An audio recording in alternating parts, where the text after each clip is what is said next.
i šta mi bi. Tebe traže, ponoć je već. Tebe traže, šta će tata reć? Ne, pitam ga i princeza bar. Ne ide to.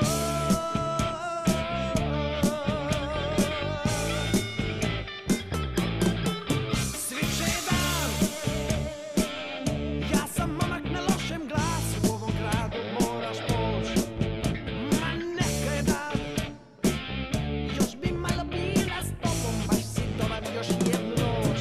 Od tebe traže, jutro je već. Tebe traže, šta će tata reć? Ne, pitam ga i princeza bar. Ne ide to. Rekao sam joj da sam zid i princeza i svi drugi prevareni žena i nje. Rekao sam joj da ću otići iz ovog smiješnog grada i da me pusti da spavam.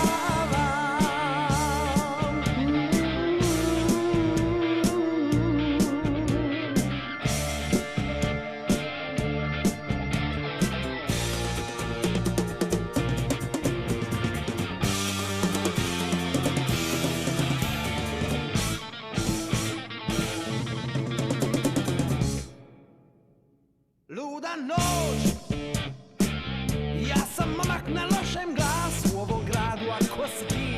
A ona kaže luda noć, ja sam bila mamina princeza sve do sad i ne znam šta mi bi.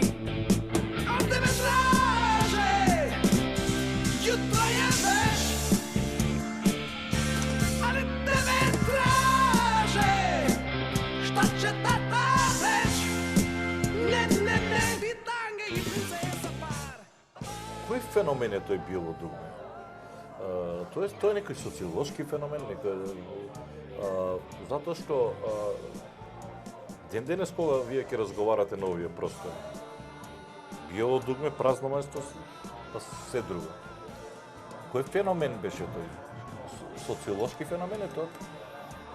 U svakom slučaju, prvo je taj čudni splet okolnosti. Да расчистам само една дилема. Многу во јавноста се говори како Биело дугме, Здравко Чолиш, Лепа Брена беа државни проекти кои што мораше да постојат во таа Југославија за да има каде младината да го истура својот гнев. Дали е вистина тоа? Ma ne. Nije Jugoslavija stvorila uvjete da ljudi imaju potrebu za bijelom dugmetom. Nego je bilo dugme stvorilo u ljudima potrebu da ima bilo dugme. Dobro, tako je. To nikakvu vezu nema ni sa političkom, ni praktičkom Jugoslavijom. Verovatno ste čuli ove priče. Naravno da jesam. Ali nije Engleska stvorila Beatlese. Nego su Beatlesi stvorili preduvjete da kraljica da priznanje svi četvorci Beatlesa zato što su oni Englesku predstavili svijetu. Mi nismo to uspjeli napraviti, mi nismo to mogli napraviti. Mi smo kasnili za svijetom onoliko koliko su svi ostali kasnili za nama. Ja. Ali u svakom slučaju u nekim zemljama koje su lagerski pripadale istočnom dijelu svijeta, u Europi, bili smo popularni i u Bugarskoj, i Rumunjskoj, i Češkoj, i Poljskoj. I bili smo na turneji u Poljskoj, Češkoj i Bugarskoj posebno je bilo to značajno. Dakle, taj jedan uspjeh smo imali, ali... Но сите сакаат да бидат биело дугме. Тогаш имаше квалитет, господин Небревек. Тогаш не можеше секој да... Така, nije mogao svako da bude muzičar. Naše vizije, nas 5 u bendu, na samom početku ili malo prije toga, naše vizije su bile potpuno drugčije od svih muzičara u bivšoj Jugoslaviji. Kako onih poluprofesionalaca koji se praktički bavili glazbom da zarade mjesečnu plaću, do onih koji su bili sjajni glazbenici. Naše su vizije bile bolje, bile su ispred svega. I zahvaljujući tim vizijama ne samo da je nastalo bijelo dugme, nego nastala je jedna panika na cijelom tom prostoru kako biti kao bijelo dugme. I svi koji su u to vrijeme nastali, služili se naravno svi s tim instrumentima, ali te su instrumente imali i Beatles i Stones i sve, pa možemo reći da je korijen više na cijelom svijetu. Vjerojatno je. Tako je. Ali uspjet u bivšoj Jugoslaviji, u tom 7. desetljeću, mogu se samo ako se sličio na bijelo dugme. Svi su počeli izmišljati ritmove i sola i sve da bi napravili uspjeh kao bijelo dugme. Dobro. Sve do 84. A kažete mi, Tito koga dojde na vašата свирка? To su te, da kažem, manipulacije ljudi koji su okruživali vodstvo bivše Jugoslavije. Dakle, nije Tito nazvao na telefon i rekao, joj, ja baš volio nešto čuti. Sigurno nije. Niti bi me to nešto posebno zanimalo, jer mi smo postali profesionalci koji jedva čekaju zaraditi novce da kupi auto, kuću, obogatiti se, jer to nismo smjeli reći. Jer je bilo, amoralno je bilo nešto raditi zbog novca, Bože, pa valjda nije novac toliko važan. Ne, samo u kapitalizmu kao ne, novac je važan. Dobro, no mislim da Tito beše na vaša свирка, Je. така? A htio sam reći, izmanipulirani smo bili i on i mi. Jer neko iz njegovog ureda, to se danas zove šef ureda predsjednika, recimo. Tako je. Je nazvao nekog menadžera i menadžer rekao, jo, možeš mi bijelo dugme osigurati. Tito je pitao, bili htjeli pred njim nastupiti. I sad, menadžer je nama rekao, usro se od straha. Da ćemo mi reći ne. Jer on gotovo, ode u zatvor. A on nama kad je rekao, mi smo ovako rekli, čuj Tito, za kada? Pa kad doček nove godine u Zagrebu, u HNK. Pa mi imamo koncept u Tašmajdanu. Dogovoren možda je raspodan kao doček nove godine. U Beogradu. U Beogradu. Mi kao, ne možemo mi to. Sve je učinjeno da se taj koncept u Tašmajdanu otkaže. Stvarno? I koncept je otkazan od strane isto tako čudnih ljudi koji to nije uopće, samo su nas prevarili. Zato su na Tašmajdanu podigli tužbu protiv nas, što nismo nastupili za Novu godinu kad smo obećali, a mi smo došli u HNK u Zagreb, maltene da su nas ušvercali u podrume, iz kojih smo izvedili ko miševi gore na pozornicu, odsvirali 3 pjesme kad je izašao u ložu, došao u ložu. I čovjek se povuku odmah iz lože. Tu glasnoću, tu drskost, vidjeti na pozornicu. Nije on to ni očekivao, niti želio vidjeti. Ja sam to siguran. Ja sam i onda ljudima rekao, A se sećavate na taj moment? Što svirate тогаш? Se sećate što ste svirali? Patim evo 10 dana i Bosanca. Aha, pa dobro. Bosanca smo se sjetili odsvirat ga, da bi na neki način dobili tihu podršku. Zato što je u prvoj loži lijevo iznad pozornice bio pokojni Džemal Bijelić, koji u tom trenutku bio predsjednik vlade Jugoslavije. I njegova pokojna žena Raza. I kad smo počeli svirati Bosanca, on nam je dozgo. Sada je mi. I onda smo mi tog Bosanca odsvirali. U to je Tito otišao. U to smo i mi otišli. Zbine. Toliko? Samo 3 pjesme? Mi smo u to otišli iz Bine. Nažalost, morali smo čekati ispod pozornice, dole do sutra, dok se sve nije očistilo, da nam puste izaći van. Tako da zapravo nemamo lijepo sjećanje. Koja godina je ova? 76. na 77. Ili 75. na 76. Aha. Možda prije ovo drugo. Ja nisam bio rođen tada. Nisam bio rođen. Dakle, to smo napravili i to tako bilo je. Na kraju kad ti kažem volim te, ne vjeruj mi, lažem te, tako ti je mala moja kad ljubi Bosanac. Stani, lele moje, stani.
ću tvoj.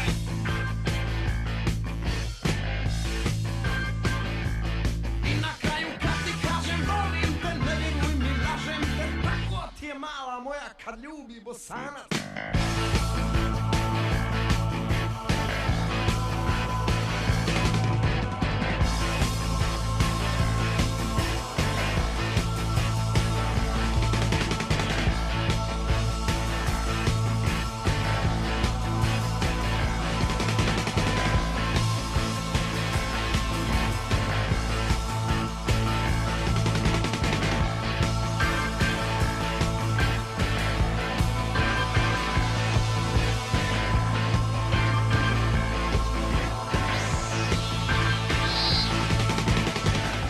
Говориме за вашата кариера, уште ова само. То Bijelo dugme je sociološki fenomen ili ne? Općenito ta glazba je bila fenomenalna i potom fenomen u pojavi, ali Bijelo dugme samo zato što smo bili prvi. U ovim prostorima prvi. I to je bilo... Dobro, bili ste i kvalitetni sad, nije samo da ste bili prvi, bili su i... Ne, uopće kad spominjemo imena koje smo spomenuli, ne govorimo o ljudima koji možda nisu bili kvalitetni. Tako. Dakle, koga god spomenemo, ja priznajem da su to ljudi koji su svaki od njih zaslužili svoje mjesto u glazbi, jer su bili neponovivi. Ko su Beatlesi neponovivi, a Bijelo dugme je neponovivo. Da, apsolutno. Zato mislim da to rasprava o fenomenu sociološkom, kao sociološki fenomen, možda je bio fenomen više u tome što bi nas sigurno volio da su nas mogli spriječiti, a nisu uspjeli. Nisu smjeli probati jer nisu znali koliku podršku mi već imamo kod mlade publike. A imate puno.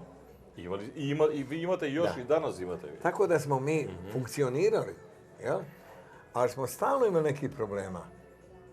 Ipak nas je država htjela prigušiti kako je moguće. Dakle, prvi problem je bio, pošto nisu u vojsci bili, onda jednog po jednog voditi u vojsku. Da nijedne godine, izuzev prve godine, 74. I zadnje godine u kojem sam ja bio, 84. Samo 2 puta smo bili Bijelo dugme u originalnom sastavu. Stvarno, ovo nisam znao. U međuvremenu, stalno su bili drugi. Imalo je zamena, ajde ti u vojsci. Vlado otišao u vojsku, pokojni Vlado. Otišao u vojsku, došao Lazo. Zoran otišao u vojsku, došao Sanin. Pa došao, namjesto Sanina došao, jedan što je sad Njemačko i Formule 4, ne znam. Dakle, stalno su bili drugi ljudi. I na koncu, Garo vam je svirao u Bijelo dugme ili nije? Svirao je u Bijelom dugmetu 1 mjesec prije i do kraja turneje u Bugarskoj, to je 45 koncerata.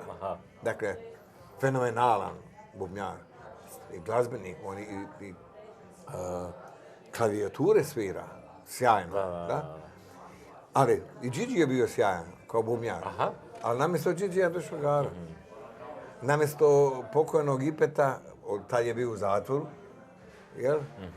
Tad je ušao Gigi. Namjesto ovoga basite, drugi, samo smo ja i Goran bili stalno zajedno, 10 godina. Znači, Bijelo dugme sa 2 čovjeka.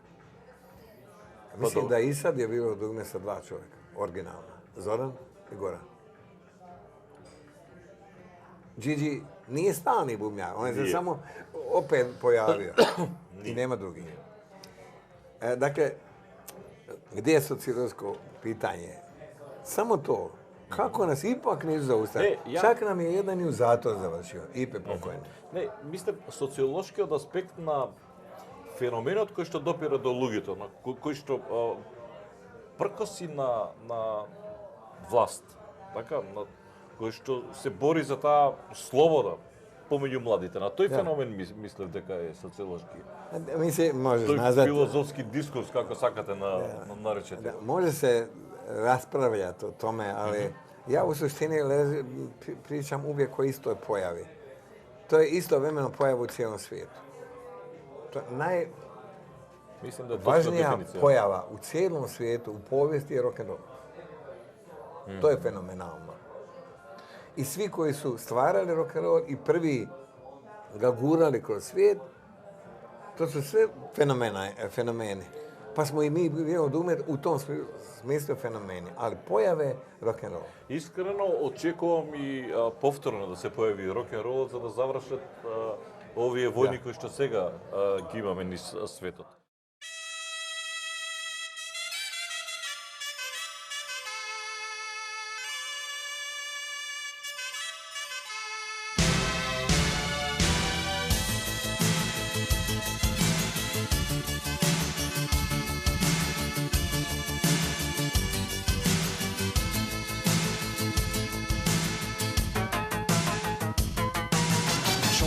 Prosto pobrljavi, kad se nađe u ljubavi, na oba oka očoravi i prijatelje zaboravi. Ljubav je stanje opsadno i nikad nije dosadno. Žena je stvorenje čudljivo, čudljivo i uzbudljivo. Sinoć sam pola kapane popio zbog tebe, nisam okad sklopio. Sinoć sam pola kapane popio zbog tebe, nisam okad sklopio.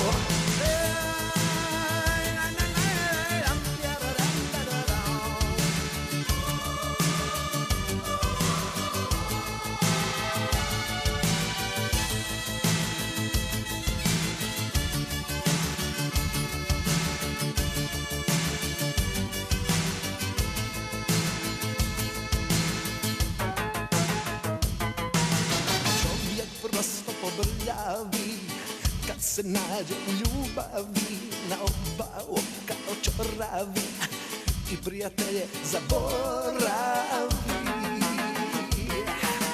Ljubav je stanje opsadno i nikad nije dosadno. Žena je stvorenje čudljivo, čudljivo i uzbudljivo. Sinoć sam pola kapane popio zbog tebe, nisam okad sklopio. Sinoć sam pola kapane popio zbog tebe, nisam okad sklopio.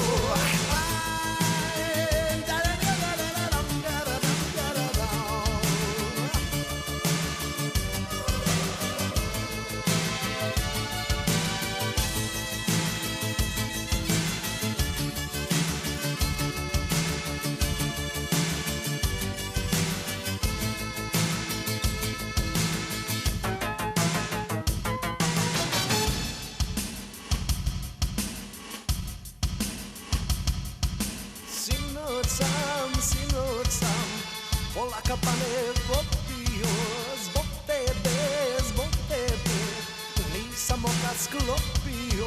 Sinoć sam pola kapane popio zbog tebe. 84-та си одите од Биело дugme. Da. Зошто? U biti je bilo više razloga. Prvi, možda najosnovniji razlog je bio neslaganje.